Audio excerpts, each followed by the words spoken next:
Do you ever wonder how we professionals examine and understand children's behavior? Well, I'll make it simple. We do the bus test. Oh, haven't heard of the bus test?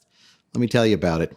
When I meet a child, I ask myself, if I was on a bus and this child was sitting next to me, for how long could I sit there? How annoyed would I be? How worried might I be by the child's behavior? Because about 80 years ago, a group of very well-respected professionals working in the field of child development decided that the best way to understand and appreciate children's behavior was, in fact, the bus test, that children exhibit two kinds of problems. The first kind disturbs and disrupts other people. Sometimes they're restless or hyperactive. Sometimes they're difficult and oppositional, and sometimes they break the rules, not just our rules, but the rules of our society, and they exhibit conduct problems. That's one kind. The other kind of behavior you see on the bus test is internalizing. It doesn't bother you, but it worries you as you look at the child.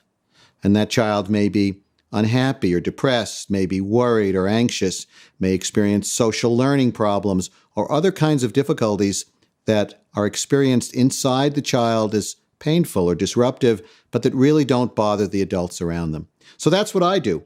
I do the bus test. Children have two kinds of problems, disruptive or non-disruptive, internalizing or externalizing. And from that beginning about 80 years ago, we've developed the system that we use to understand children's behavior. We still look at disruptive problems, mildly disruptive as in restless or inattentive, moderately disruptive as oppositional, or more significantly disruptive as conduct disordered. I like to sometimes talk about movie actors to explain this. The mildly disruptive child is the late Robin Williams. Lots of fun, but after a while gives you a headache. And the moderately disruptive is Clint Eastwood. Make my day. The oppositional child who, if you say white, they say black.